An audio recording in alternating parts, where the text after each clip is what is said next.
What up, though? Oh, man.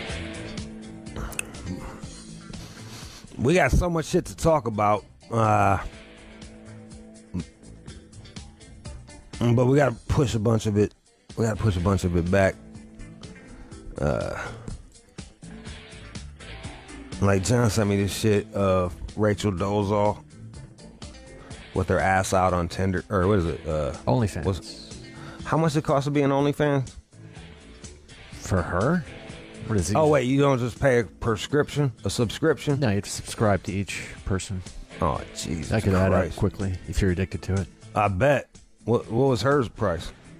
I don't know. I'm guessing it's something like $10 a month. But let me see. I mean, yeah, and you can delete anytime. I hope. I would. Fuck me, John. All right, we were gonna talk about her. It's like late night. John sends me a text with her ass out. Nice ass too. Nice little fat ass. I know. Yeah, she good. Yeah. So there's that, and then just be clear, $10 a month for her. John, just get OnlyFans and just for the news and shit, just so we can have the full story. I'll give you the money. Just tell me that it's, and I'll be like, here's PayPal you $10. I'll make it worth your while. I'll PayPal you $11. Okay, I'll give you $1 more than your subscription than the price. Tipping me out. Fuck yeah. So anyway, I'm like, oh shit, we're gonna go in, and then I get another one, and then it's the sad one. Fucking Coolio passed.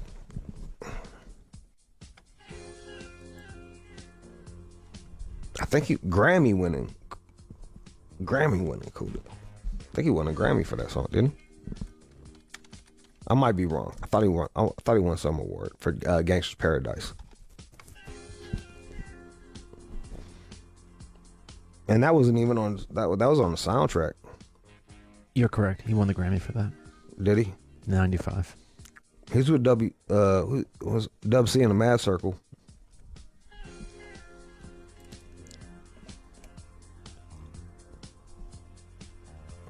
But I didn't know about their early shit that much, and I think he left the band or the group. He started with them, and then went on to do a solo thing, and it's really funny, especially for back in the day. It's really wild to see like straight, real gangsters, cause like that dude, Coolio was really about that shit. Like somebody like Coolio make these crossover hits. It's funny how like some of the guys back then that were actually like doing these giant crossover hits, which back then was like considered not cool. Sometimes by like rap nerds, be like the real most hoodest dudes. Wow. So, while a lot of them cats doing gangster shit they saw it from their window. I always liked that about him. And then even after his rap career, like he just went on to he was such a personality. Legit, not like no put on shit. Just a personality, man. And so we lost a legend. They don't even know how he passed. They just found him in his home in the bathroom. It was his friend's place, I think. Oh, is it his friend? I thought his friend found him in his place. That makes way more sense. Like, what the fuck is he doing in his house? Hey, what's up, man? Just saw us drop by. Need some sugar. Yeah, he passed. So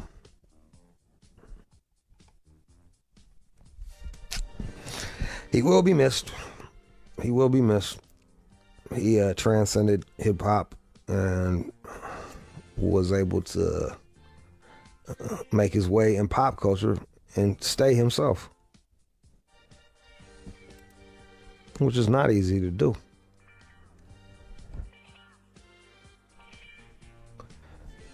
It is hard to be an individual and break through like that. He didn't do shit. And that's what people liked him. He just was his own deal. I wonder if it was a burden to have such a huge hit like that. I mean, how do you top that? Yeah, I don't know, man. Like, I don't... Here's the thing. I don't know, like... This is what I think for Coolio, and I'm just guessing here, just because I know... I understand what it is to grind in a certain industry for a very long time. Because he was in it for a minute before he broke. I think when you get your big hit later on in life, you appreciate it. You know? Like, you've already done a bunch of work. You know what it is to be ignored. You know what it is to not get that meeting or get kicked off of the concert thing because, you know, they were able to sign somebody bigger. Or even slightly smaller, but for way less money. You know, like, I'm guessing he would understand that. So, you know, when did Gangsta's Paradise drop? Was it 95, I thought? 95? Was he? He's been doing it for damn near like 7 years or something. Probably longer than that, you know. I'm guessing. 95? Let's look.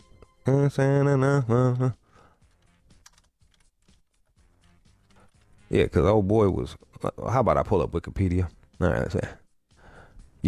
Don't you like that we're prepared for y'all? So I wasn't ready to answer that question, though, to be fair. And it was a damn good question, John. That's why you're here. Hats off to you, bro. So yeah. So he got a lot of success, and so Gangsta's Paradise was 95. So he was... Bro was 32 by when that shit hit, you know? Ah, okay. You dig? Right. So he's 32 when that shit hit. That's different than somebody that comes out and just has a smash hit when they're 19. It is, how do I top this? I hope he, I hope for his own brain that he was just like, damn, I finally got it better, you know? And then it seemed like he just rocked it, rode that wave. So he rode that wave into everyone's hearts. He was such a fuck. It was a character, man. I got to interview him once. The one time I met him, one time, that was it. And we're gonna play that interview for you, just to kind of show you. I don't even remember what the fuck we talked about. Nothing. It was a couple years ago, right? Like 5 years ago. 2015. 7 years ago, I talked to him, man. Seems like a very personable guy. That's what I mean. Like, it's unless a person's like the best con man ever, I'm a pretty good judge of that just from doing so many interviews. Man, I think he was super comfortable. I was comfortable. And then we just talked. It's clearly somebody that's okay with being in his own skin, and that is hard to do. So, rest in peace to Coolio. Thank you for everything you did. And you'll live on in your music and in your family. Let's go. Here's the Fantastic Voyage. Let's go.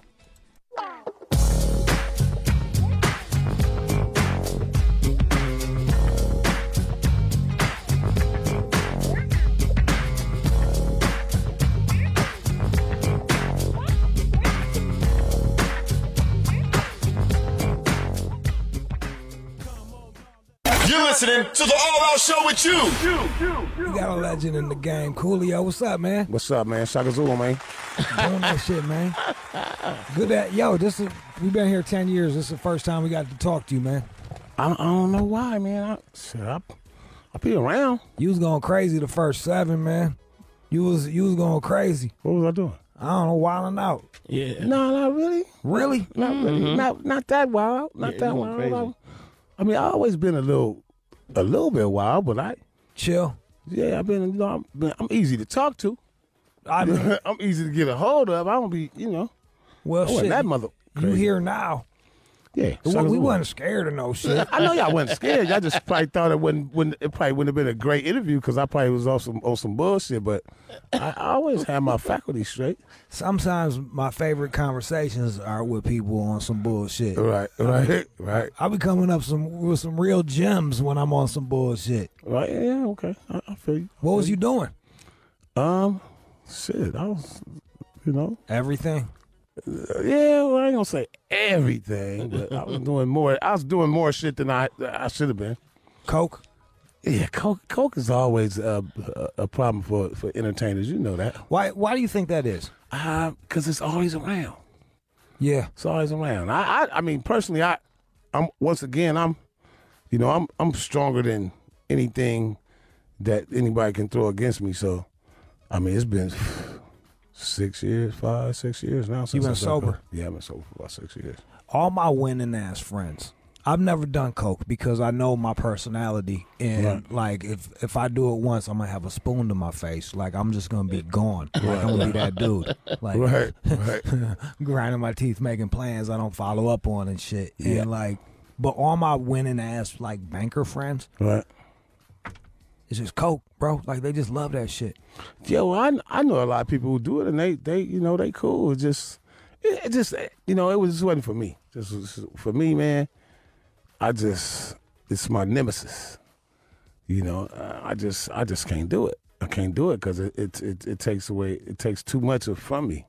Yeah, you know what I'm saying? Because when I was doing it, I was doing it. How much would you run through? Probably like a ball a day. God damn. Easy. And you was getting player prices too, so like. Oh yeah. Fuck. Yeah, naturally. Where you from? What are you from? South Central or? I'm from Compton. Compton. Yeah. You're from Compton. I born and raised in Compton on El Segundo Boulevard between Mona and Willowbrook. You get back there a lot, or? Nah, not really. I don't really know too many people in the neighborhood no more because all my homies moved. I was gonna say it's like more Mexican now than black. Yeah, definitely. But I mean, I got Mexican homies too, but they moved too. They all left. Everybody. I mean, it's a couple of people in the neighborhood still, that I grew up with, but very few. I mean, where they moved to Cerritos or nah, something? They moved everywhere. Like some of them moved to Palmdale, some of them moved out of state, some of them moved to Vegas, some of them moved to Cerritos, Hollywood. I mean, they all over. Yeah, but I see my core homies though. Yeah. We talk on the phone all the time. We see each other when we can. Everybody doing their own thing. Everybody got kids, everybody got life. Everybody doing different things. Like one of my homies, one of my closest homies worked for Southern California Edison. For real? Yeah. One of my closest homies retired from the Army, but now works for the government. He buys things for the military like toilet paper and chairs and everybody shits, so it makes sense. Exactly. Like everybody poops. Hey, it's money in toilet paper, homie. Bruh. It's money in toilet paper. Hey, I made back in the day. I hit a lick off some toilet paper. What? One of my homies was selling toilet paper to Guam, the island of Guam. Okay. And he needed some extra money to get a container, a ship container of toilet paper. And I threw him some cheese on it. Man, I made like $100,000 profit. How come you didn't just jump into the toilet paper business from there? You know what? I don't know, man. I don't know. It's like coke. It probably would have been a smart thing. No, I wasn't doing coke then. Because let me tell you something. I did coke when I was young. Yeah. Then I stopped for about 13 years. And then what happened? And I started again. Well, was it a stressful? Was there something stressful? No, it wasn't really that. Or? I started fucking with this bitch. That's it. See, that did coke every motherfucking day there and got me back into the shit. Yep. No, before you come type shit, you're sitting around getting faded with your girl. Hell yeah. She drinking, making bad decisions. I mean, she was every day with it. She was every day with it. Did it make her hornier? I don't know. I think it probably just made her crazier. It made her able to drink more. Did it make for every time I bang a chick on coke, they don't come. Like it just they'll be like, they just stay that one little fucking Maybe I'm doing it wrong. It just depends on the girl. Depends on the girl. This one was a cum freak. So he come like 7 times in 15 minutes. God damn. Man. No wonder you doing coke, man. You already feel like Superman making a bus 7 times and then blam. No, man. You know what? And coke, like it wasn't a good thing for me sexually either. No, it was. It wasn't my thing. You know what the worst thing for me to happen to me to keep my drug use going? Viagra. Like, as soon as I discovered Viagra, I was like, oh, I could be gone off of this pill, off of, like... Anything, and then just fucking eat this Viagra and fuck like a monster. And that kept my drug use up, like... Yeah, see, that... I one time, I took some Viagra, and my shit was... I thought I was going to have to go to the doctor, because my shit wouldn't go down, man. I was like, the fuck? I was like, oh, shit. It's like, what the fuck? I'm tired. I can't fuck no more because my shit is raw. My shit is like got abrasions on it and shit. Like I scraped my hand. you ever scrape your hand? You fall on the concrete. Yeah. That's how my dick felt. Like your dick tripped and fell. I was like, what the fuck? So I can't fuck no more. Still was trying to though. That poor girl. My poor dick. Yeah, That's what it was. What was it like, man? You had a monster hit. Like I had a couple of monster hits. Bro. Look, but let's be real. I had your shit before Gangsta's Paradise. Okay. I used to go. Actually, the funny thing is, I lost weight. Listen, I used to be a little fat kid, and I'd go run around the track and listen to your album where you sampling the Beatles and all that shit. Like someone's knocking at that shit. Somebody's ringing the bell. Like, yeah, I had that. Someone's locked in the closet. Fantastic voice. Somebody's going to hell. Do me a favor, open the door and let him out. Yeah. You know what? I'm gonna tell you something. Tell me. I'm a little salty about certain shit, cause I had some really good albums, bro. But my singles was so big and so pop that people didn't listen to my album because they figured they was going to get an album full of pop. And really, my albums was very well-rounded, bro. And that's the crazy thing about you. It's like you're like you come from gangster-ass roots and you have this pop success, right? And I think people get the wrong idea about you. Yeah, I think they do. But it's okay. Because I'd rather be known as a good cat than a dumb cat. Because most cats that come from gangster roots, you find a lot of smart cats. Yeah. But most of them they not really that smart. They be doing dumb shit all the time. And did you feel pressure when you were, like, once you blew up? Did the gang come back calling like, "Hey man, what's up, man? Yo, nah, my homies. You got an Emmy. What's going on?" Nah, cause I had some of my core, like I said, my root homies, my day ones, they was with me. Yeah, they was there with me. So, they shielded me from all that. I had a shield, I had a barrier, and then I was in the hood. I stayed in the streets. I stayed doing the same things, like being in the same places without no fear. And then, then of course, you change. When your money change, of course, you change the address. I had already moved out the hood before I made money anyway. So, I just continued to do things the same way. I started moving around in Hollywood a little bit more. And I was always traveling, bro. I was on the road over 150 days a year. So I wasn't never home anyway. So, and when I did come home, I didn't like to leave the house because you got this big ass house. You know what I'm saying? You got big ass TVs and you got everything. You got everything you want. Why the fuck you want to leave the house? I don't know. You want to enjoy the fruits of your labor. And What'd shit. you do? Like just bring girls in? You would just for a part of that time I was married. So would your buddies come over and play volleyball with you? No, hell no. We be down in the garage smoking weed. Yeah. And I go out and have fun and shit. Go and do things. And did you ever do PCP? Oh, back in the day. Oh yeah, I done got wet, son. Yeah. I ain't never got naked wet, but I got wet. Oh, one time. But okay. One time I got wet. And my homeboy, he's like, "Yo, I'm gonna go to the house, man. I'm faded. I can't take it. All the fuck he did was go. He had bunk beds. He shared the room with his little brother. All he did was go lay on the top bunk and look at the motherfucking ceiling and just wait for see that shit to wear off. Yeah, huh? I lived across the street, so and I lived. El Segundo is a wide street. It's like a major street in Compton. And I wanted to go home, and it was that night. It wasn't that many cars, but every time I saw one car, it looked like it was 200 cars. It looked like it was rush hour on the 110, homie. So I sat on the curb. And I was like, I started crying. My homie and one of my homies walked up. He's like, "What the fuck wrong with you?" I was like, "Oh, I want to go home." He said, "Take your ass home, nigga. You live right across the street." I said, "I'm gonna get hit by a car." I said, "Can you walk me across the street?" He's like, "Yeah, I'll walk you across the street." This motherfucker walked me out to the middle of in between the yellow lines and said, "Take your ass home." And he ran back across the street and left me in the middle of the street. So I started hopping around like, shit.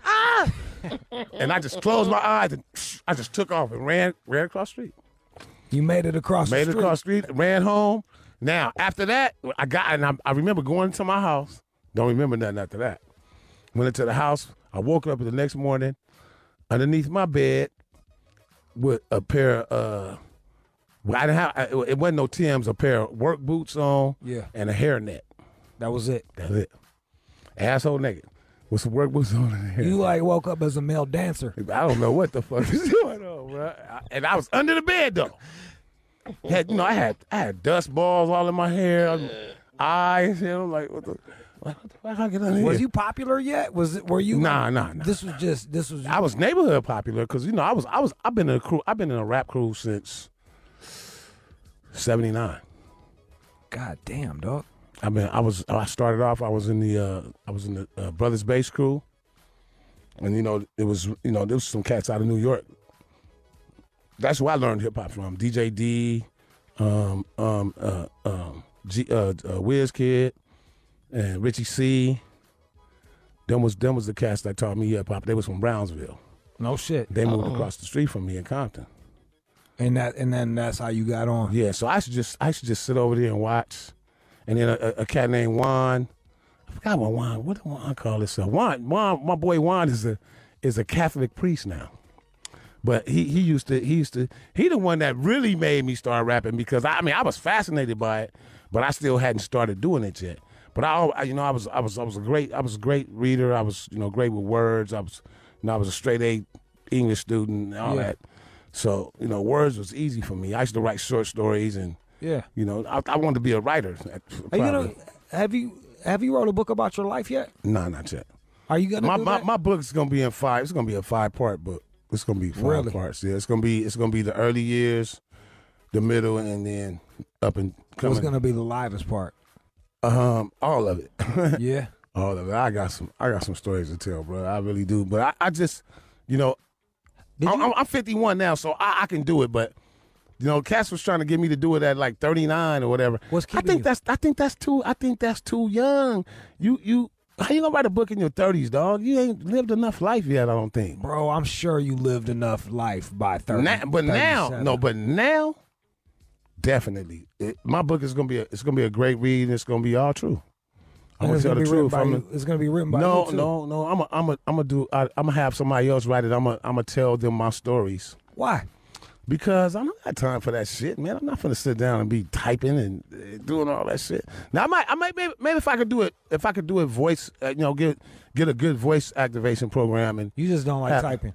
That's what. Hell no, I can't type. I still type like a. One finger at a time. Yeah. Yo, cool. I wrote a book like that, bro. One finger at a fucking time, like a retard. No, I'm gonna have somebody help me.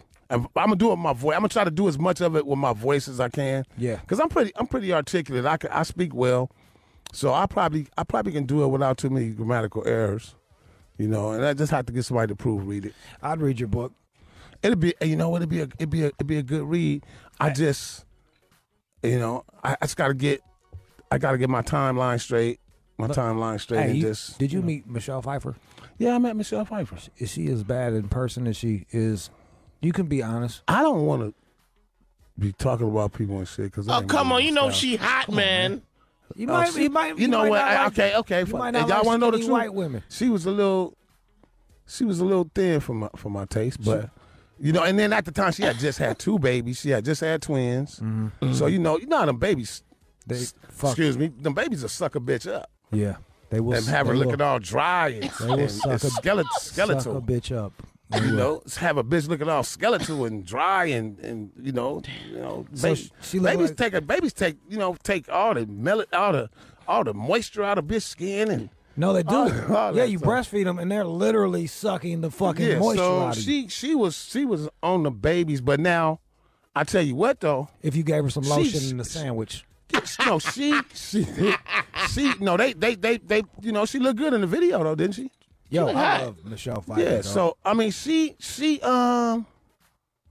had her thing, you know, but I'm into a little. I like voluptuous women. I like big titties and nice round asses, Big old ass. firm thighs, and I like small waists.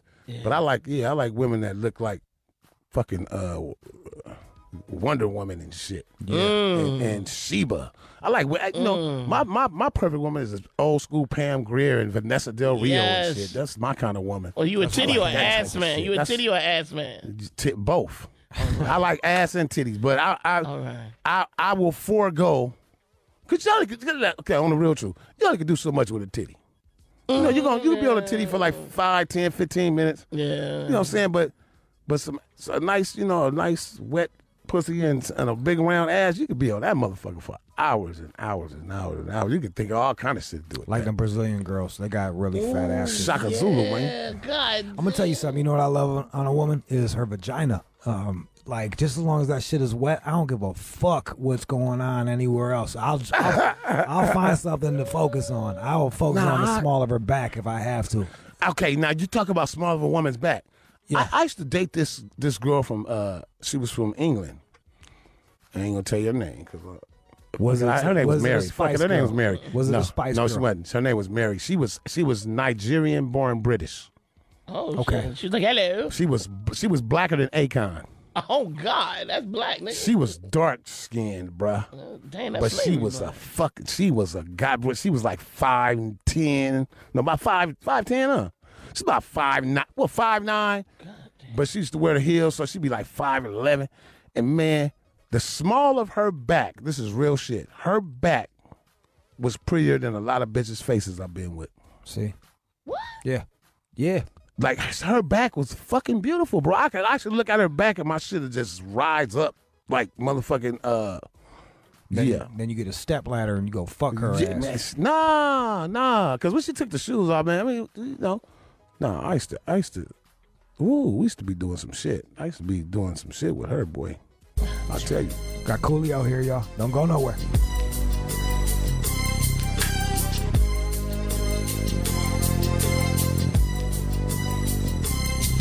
As I walk through the valley of the shadow of death, I take a look at my life and realize there's nothing left. Cause I've been blasting and laughing so long that even my mama thinks that my mind is gone. But I ain't never crossed a man that didn't deserve it. Me be treated like a punk, you know that's unheard of.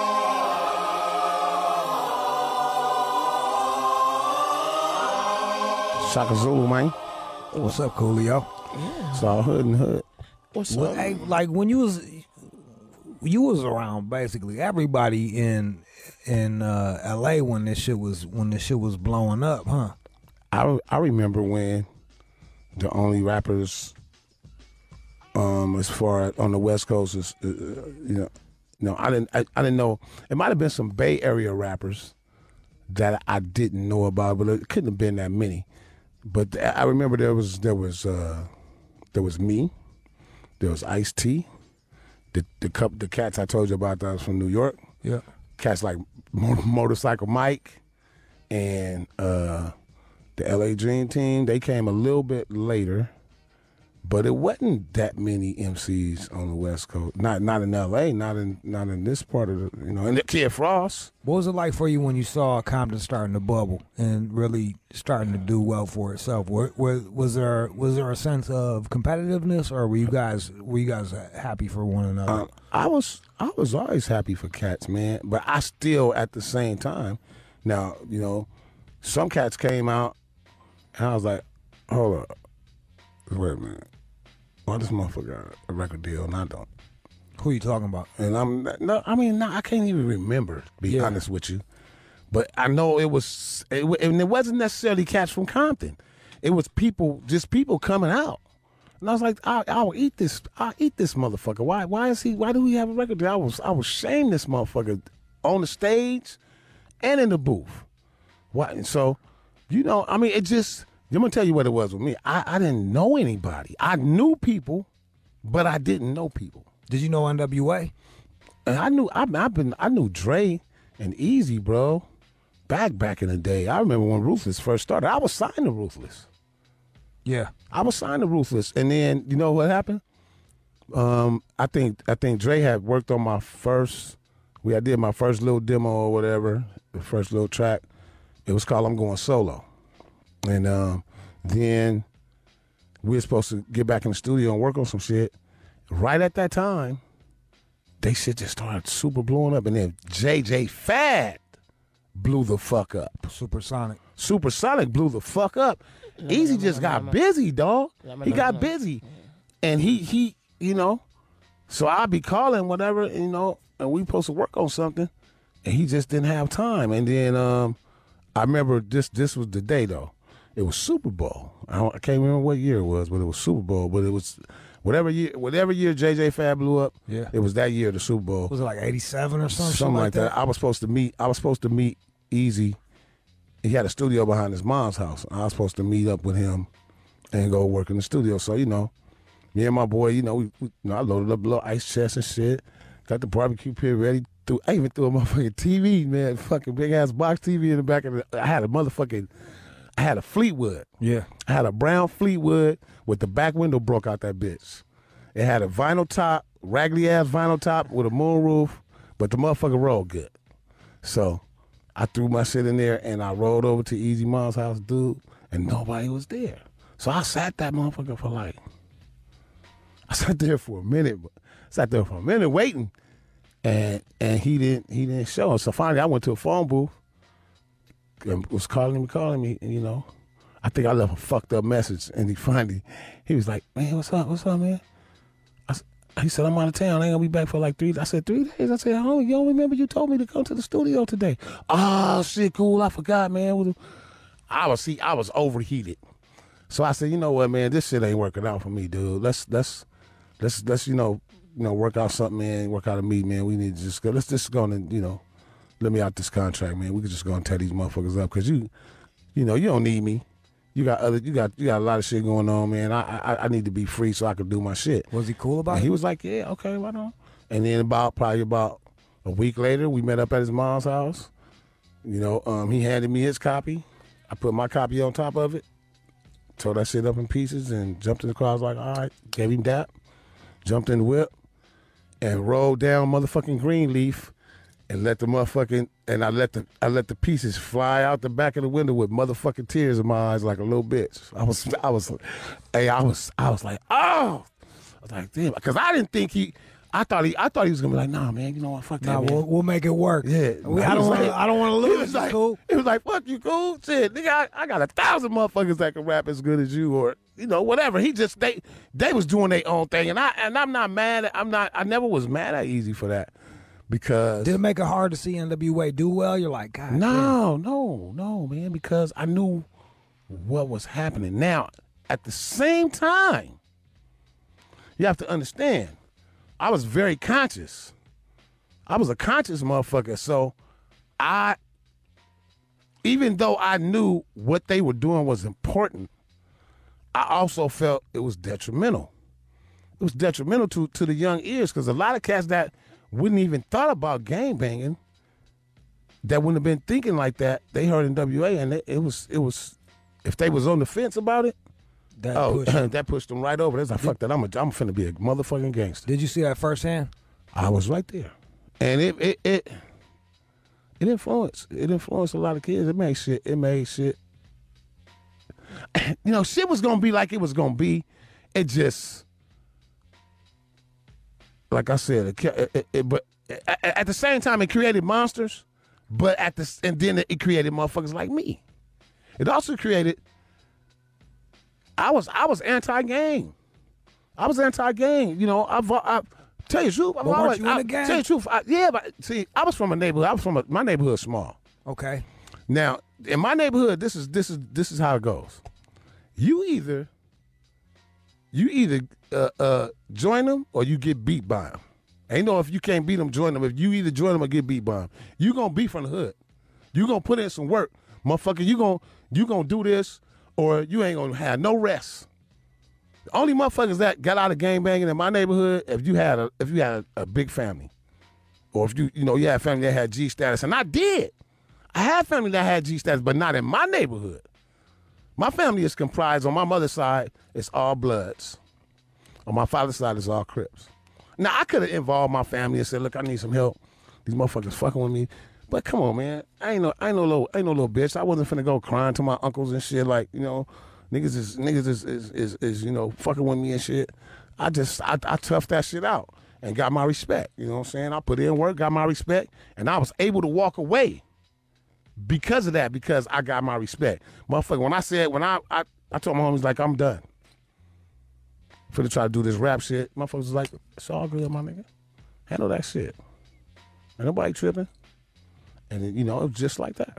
What's it like for you when you see rappers that didn't grow up around that embracing it late into their career?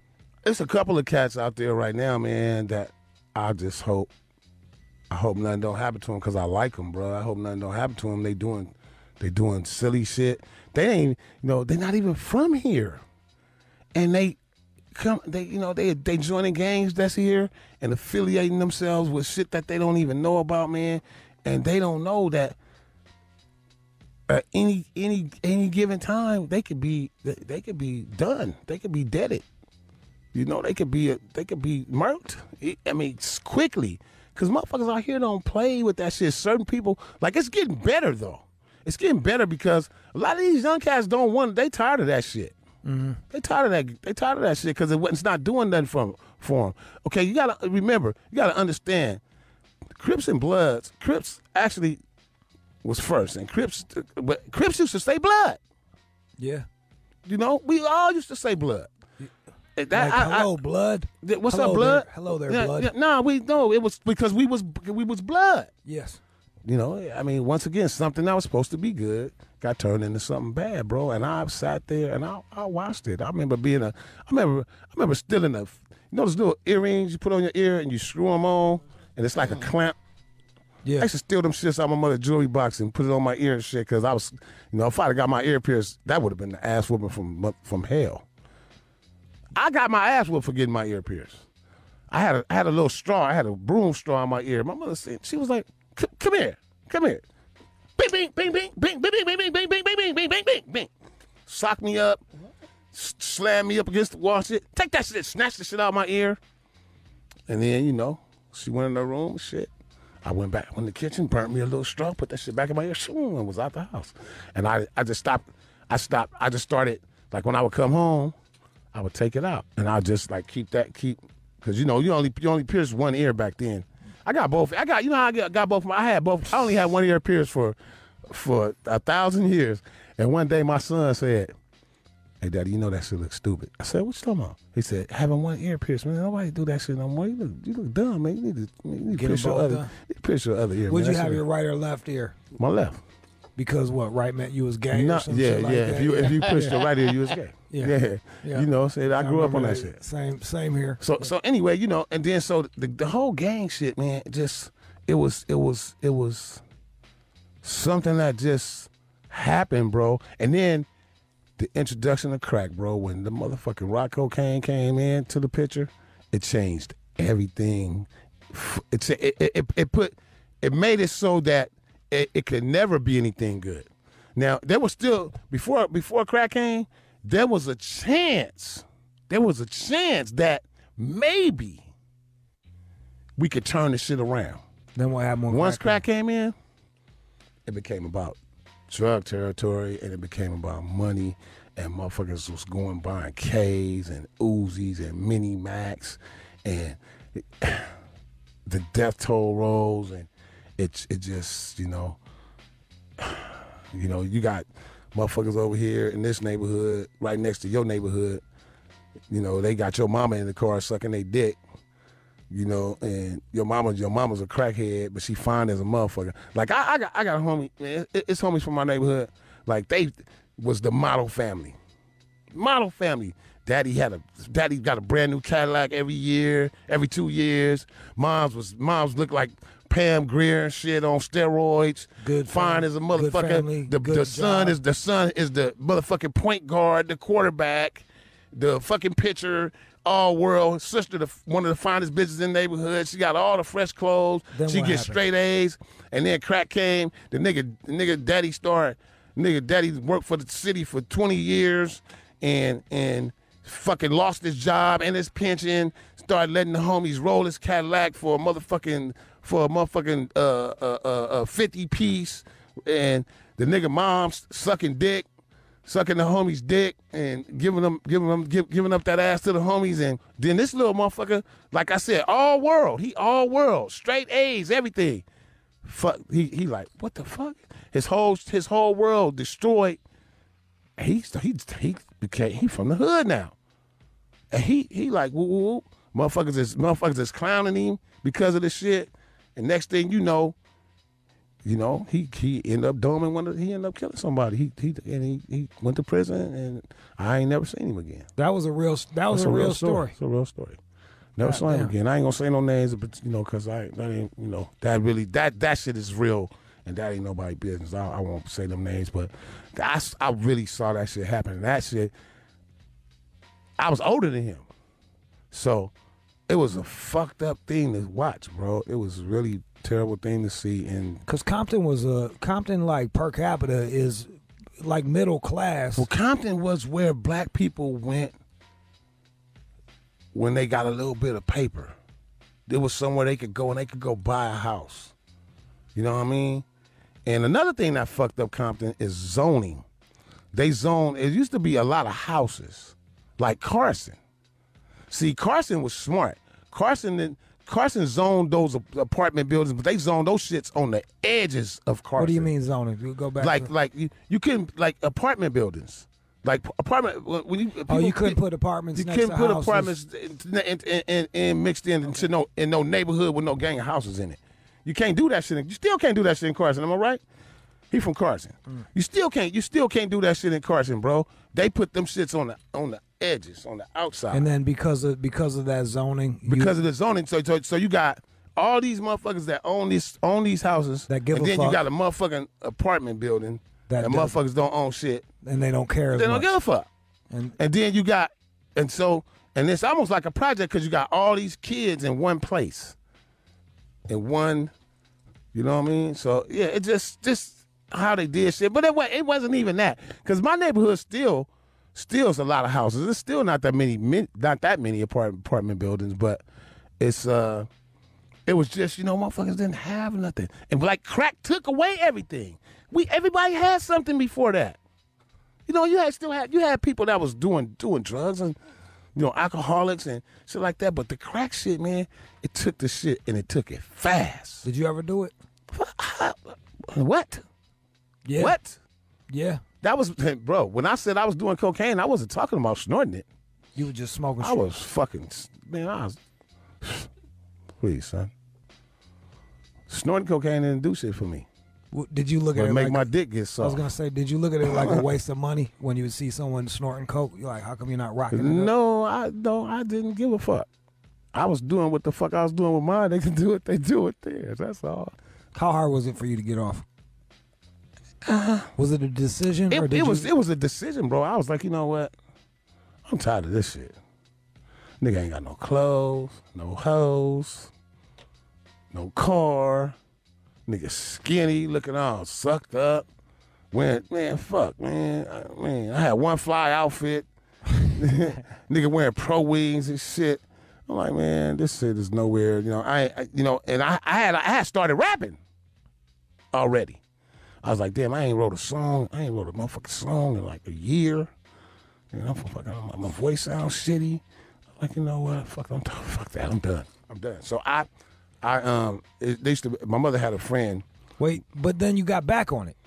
Or you was No, I got back on it. I got back on it for a hot minute. It wasn't a long time. I got back on it, but I wasn't on it to the point where it just fucked me up. Kind of chippy, just a little. But more than enough, more than I should have been, and it became noticeable.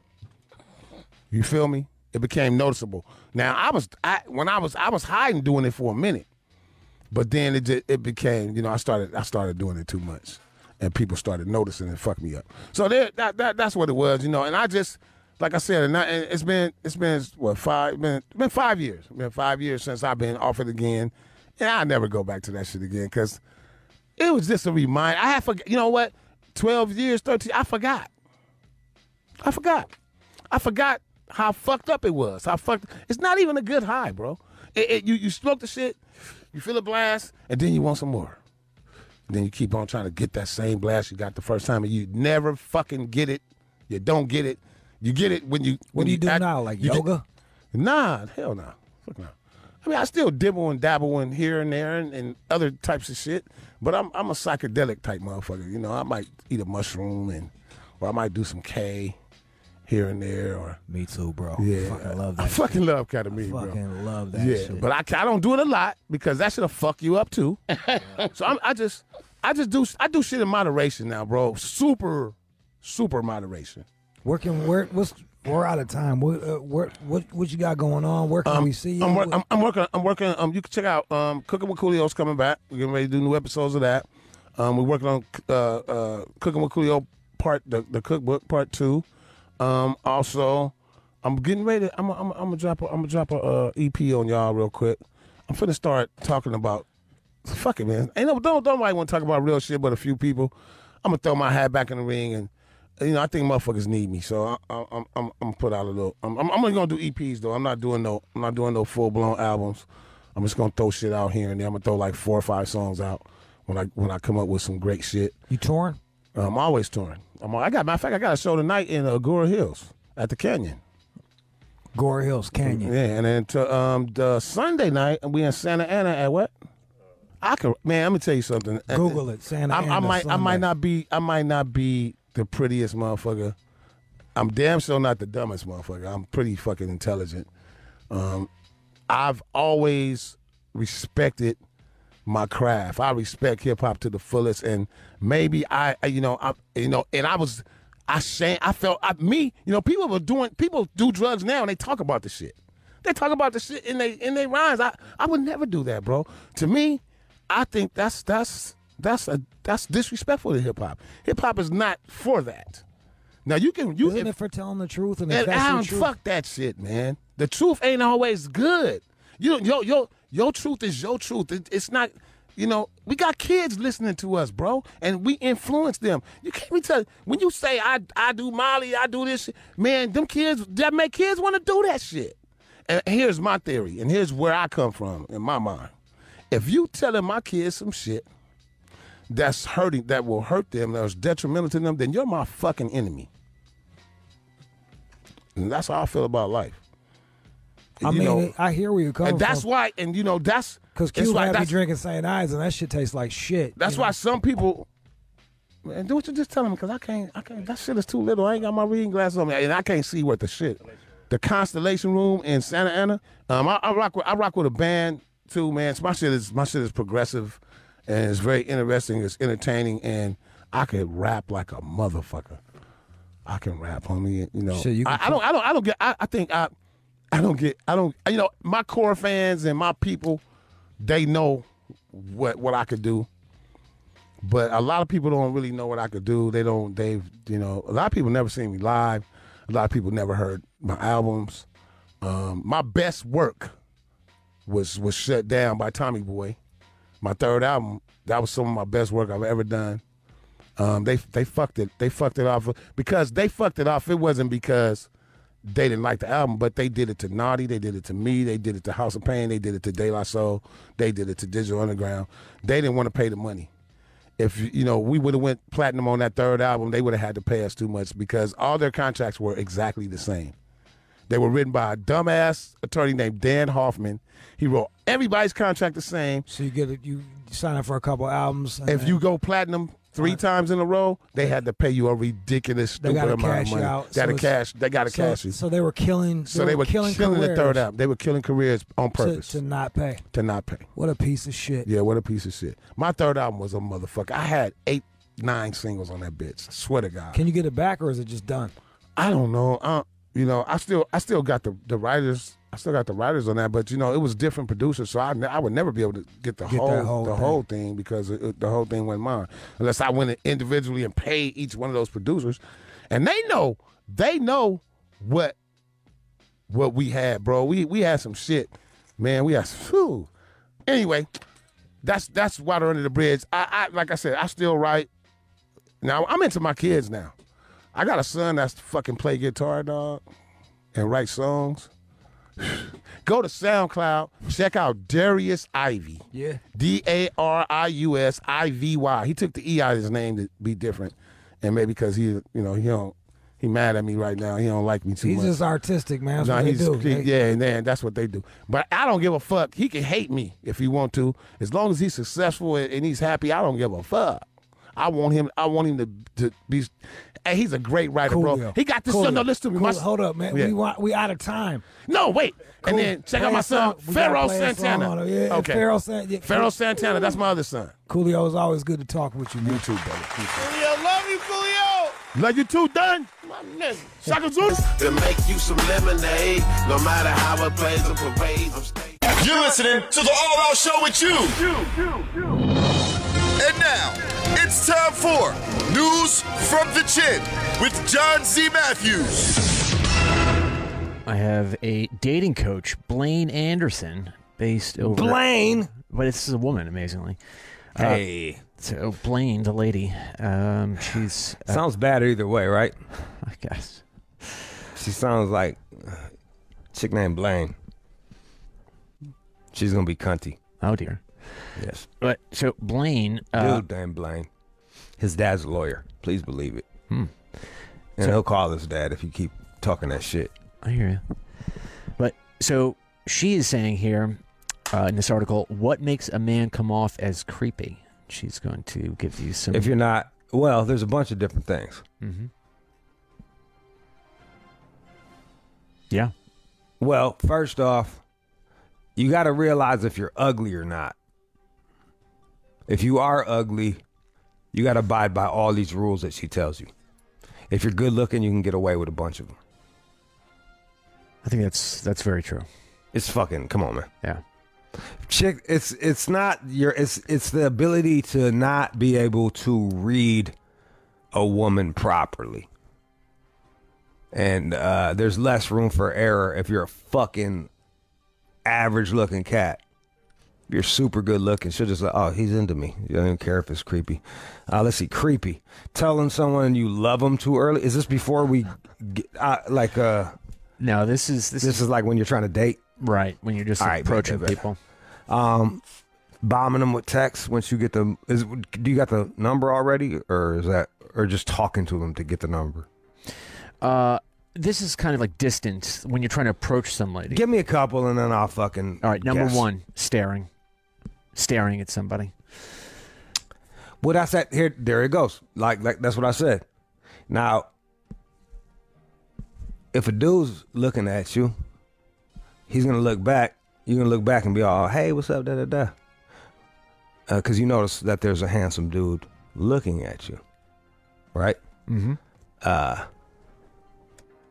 You can feel it.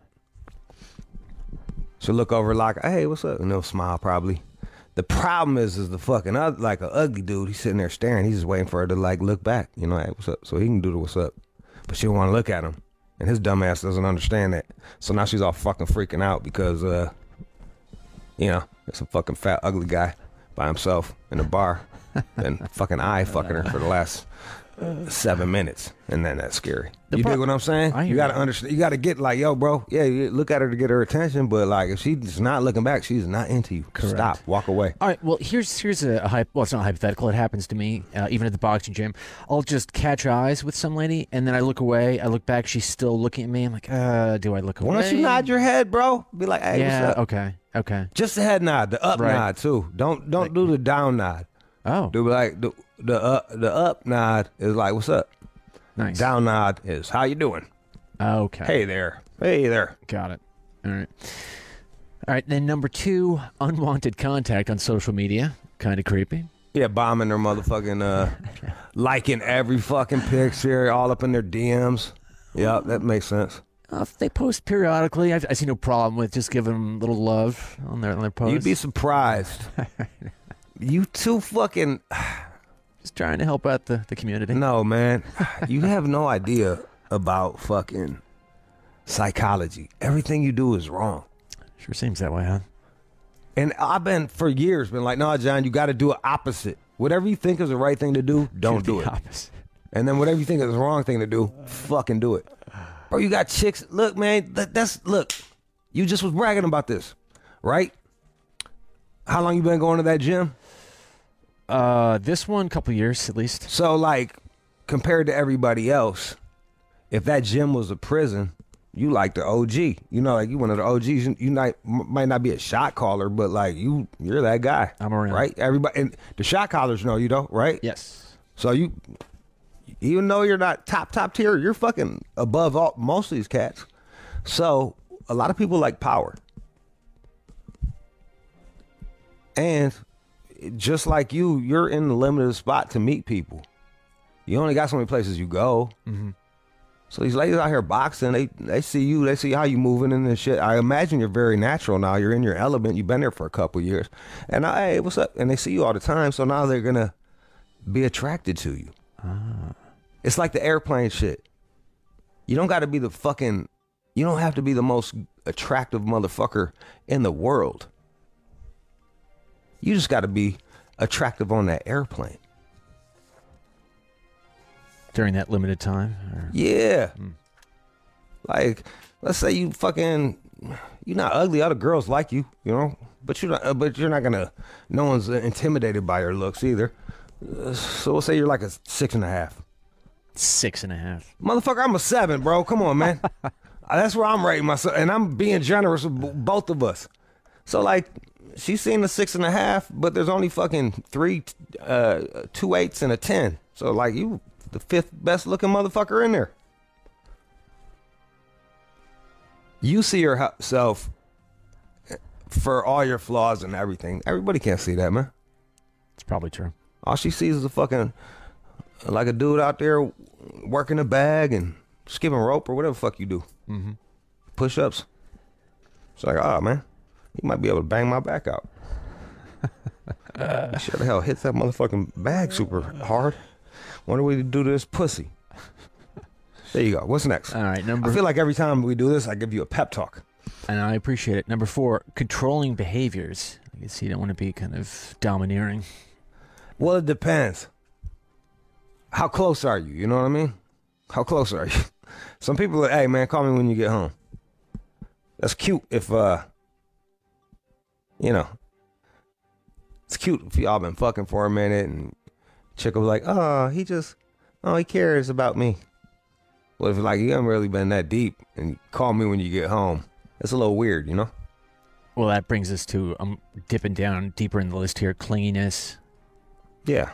And that's when that like, that clinginess and all that shit is, like you can already have smashed, but if you too much too soon, you might chase that girl away. And if you don't chase that girl away, you better watch the fuck out. Because there's some crazy in her you ain't seen yet. That's a very good take. Yeah. And a couple more here. Unwanted physical contact. All right. I can see I'm not that. going to say nothing. I understand that. Okay. Yeah. But that's the, back in the day, before like they started clamping down on these cats, everywhere I went, there was a back rub guy. Sure. Hey, you look tense. You want a back rub? Like, that's creepy. And everybody else calls him creepy behind his back. So, yeah, don't be running around doing that. The only time I ever minded somebody touch me, there was a manager, and she would always, with the guys, put her hand on our backs or our shoulders. And What did she manage? She was just our boss of the department. So This is on radio? No, this was for royalty bullshit at Rondor. Royalty? What the fuck is that? Well, You work for Kings? Exactly. No, when I was collecting... Well, I've been watching the Queen be dead for the longest. All right, what else? I mean, what do you mean? What, like music royalties? Yes, exactly. So I was the royalty coordinator for... I was just asking all these questions. Was like, I wonder if you could have got ahead if you got some head. You know, I was a bit young then, but who knows? I mean, but the way that she would always just kind of touch us, it kind of started bothering me over time. If you had a manager who always... It was kind of like a way of controlling us or just showing her dominance, I thought. A lot of that shit, too, is like people get it twisted. They think that they're being sexually assaulted or harassed. And, it comes out in that way. But if you dig deeper, it's about dominating a motherfucker. Yeah, she was. And that same person will dominate a woman, but just in a different way. Yeah. They just figure out what they can get you with, and then they do it. And you're like, break you down. She probably negged the fuck out of all the women and shit. Oh, you're doing a great job. You were fucking up all last week. And this job you're doing this week, you are awesome. And let's just hope you keep it up because it's been pretty bad. But right this week, you're awesome. Boom. That's it. Oh, and you look way like, I don't know what you're doing, but you look like you used to look pregnant. I didn't want to say anything. I didn't. But now you're looking not pregnant. Yeah. Go on. Like they do you like that. That same person to just break a motherfucker down every way they can. Who's next? I don't even like. Is there any more interesting shit on here? No. I think we've covered all creepy things. All right. Yeah. So supposedly, according to this research out of Brazil, vegans, Brazil, home of the butt fuckers. Yes, vegans and vegetarians. I can't even watch that porn no more, bro. Which ones? All Brazilian porn, and it kills me, man. Why? Because they got fat asses. I like the ones with fat asses and little titties and shit. Sure. But they always saying, oi, oi, oi. Well, it's a cultural thing. Who knows? Everyone looks real cheesy, and they can never just finish in the pussy. Like, it always has to go to the asshole. It just drives me nuts. Got to cover everything. I guess. It makes it not special no more. If every day is Christmas, then fuck Christmas, you dig? What is Christmas if every day is Christmas? It means nothing. That's what butt fucking is down there. It's just another thing. Well, according to these Brazilian researchers, again, the vegans and vegetarians are depressed twice as often as the meat eaters. They don't have a good understanding. I got a decent reason for that. You should hit them up. What is it? Well, the vegans and them butt fuck too much, and it's like there's an emptiness. They discover that it doesn't mean anything, and they walk around sad. Life is meaningless. No, actually, I actually had a problem with this. You did? As a vegetarian, yeah. Really? Yeah. Okay. Lack of vitamin B. B is a good helps with your mood. It's a mood stabilizer, and a lot of meat gives you that shit. I believe it's like protein or something like that. If you do like some crazy combinations in vegetarian and vegan, I bet you vegans. That's why vegans are the saddest. They're not getting shit. They ain't getting no milk, no eggs, nothing. They're bitter as fuck. How many happy vegans do you know? Very few, but I hear about their veganism all the time, which is... That's what I'm saying, bro. It's just like, they're unhappy. Even if they're always like, they're unhappy and complaining, or they're on like some spiritual journey to find happiness. Fucking, I've been doing yoga to deal with my trauma. I don't eat meat because it's traumatic. And I'm going to this fucking seminar, and it's a constant thing. I was in LA, so I was just used to that shit. Yeah, I feel like it's a lack of vitamin B, and there's probably like a plethora of things. Perhaps meat eaters and vegetarians are generally more sensitive to this world. It might be a little tougher on them, depending on why they chose to stop eating meat. Like if they're looking at it as a cruel thing, then they must have a very hard time with reality. But they should look on the bright side because plant-based diets have long been associated with a lower risk of heart disease. So you're helping out your Well, heart. who cares? They're gonna live long and fuck be miserable. That's my whole point. All right, sweet. You didn't even. Hey, vegan, you don't even get to fucking, dunk some shit in ranch dressing. Have some steak or chicken or even fish, and now you're gonna live longer, miserable. Yeah, I got more time for suffering. Yeah, man. You know what? I really do think it's, man, anybody that's doing this shit, you got to be miserable if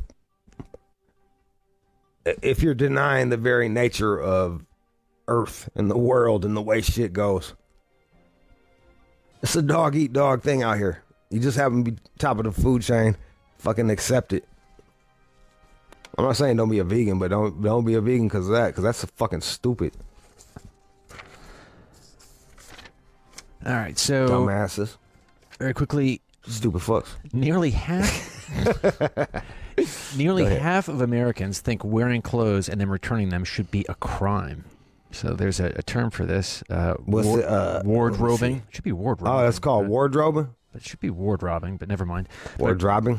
Okay. It says wardrobing. Oh, wardrobe, like you're robbing a wardrobe. That's what I would call it. That's a stupid name. That's a fucking dumb one. But, I've dated some ladies who do this where they'll just get something and then return it after wearing it. And I think, wow, you're doing what now? But that's like across cultures and everything, man. I've seen every type of woman do that. I don't have time for that shit, but I guess. Yeah, but you're not, like, here's the deal, man. Them dresses cost a lot. And they get used rarely. When a guy buys a suit, if he's the same size, he can rock that bitch for probably a decade. Like the skinny suit is, remember the skinny suit dropped in like early 2000s? Mm-hmm. Where everybody looked like, they looked like, I don't know, their little legs looked like fucking sharpened pencils. Like that shit was mad tight and looked weird to me. But that became such a fashion that if you like wore a 90s style suit, you looked like you was a chauffeur. Like you was about to, like you should be standing outside an airport with a name on a sign and driving a fucking Lincoln. But women, how many wears can you get out of certain dresses, especially if they're super trendy? And I mean that in the worst way. It's not like a non-thought out fashion thing. If you're buying a dress, you want something classic that you can keep rocking. But they don't do that. So I got actress homegirls that make millions do that shit to seeing it in Detroit. You be outside the Fox Theater for like a big ass, I don't know, be like, Patti LaBelle or some shit. Everybody's fucking dressed, suited and booted. And man, you see ladies sharp as fuck with tags just flying out. You're like, hey girl, you looking clean, but tuck that tag. Oh, and then very quickly at the bottom here, they also point out, for whatever reason, they asked about dining and dashing, and only 44% thought that was a serious crime. I think that's a pretty serious crime. Wait, like here's dining and dashing? It's surprising. Think about this. Where do we, like, okay, in one instance, someone is buying a dress, wearing it once and taking it back. And then those people can go on and fucking sell it to somebody. Dining and dashing, you're fucking stealing. Like that's question. you might not think of it that way, but you're fucking stealing. I've done some bad things. I've never done that. Well, my homies always, my homies would always want to do it, but I wouldn't go with them because my mom worked as a waitress. Yeah, it's trash. And knowing that shit, in Michigan, you was getting $2.50 an hour. So you rely on your tips. You choose to do that job, whatever. But you do rely on your tips. And the tipping wasn't no 15%, it was lower back then. So someone eats the food, and please believe the cats that dine and dash, they're not like, oh, I'll just have a sandwich. They're getting appetizers. When drinks. You know you don't got to pay for that shit, they're getting everything. Should we have dessert? We already had two. Fuck it, get one more. and then they bail. And what a lot of cats don't realize is the restaurant doesn't pay for that. That waiter or that waitress usually has to pay for that. Oh, so you didn't get over on the restaurant. That you sucks. fucked over some working stiff. I didn't know that. Oh yeah, bro. Maybe they've changed that shit, but back when man, if someone dines and dashes on you, that's on you, bro. It's fucked up. I would It's chase fucking those out people cold. down the street. Yeah, I mean, yeah. Where are you going? They're fucking the wildest shit is fucking grown-ups do that. It's like, man, you never. All right, man. Congratulations, you got over on some working stiff, grinding to make a buck. Sweet. Sometimes you gotta know about some shit to really understand it. And if you still want to do it, go ahead. But you don't have to cast a dine and dash. Be like, oh, fuck them. Fuck them. Chili's will pay for it. Or whoever, But nah. So I find that way more immoral than this shit. All right. Comparatively. So it's not the same as stabbing someone or nothing. No. Hey, tell me some good news. And now, time for good news.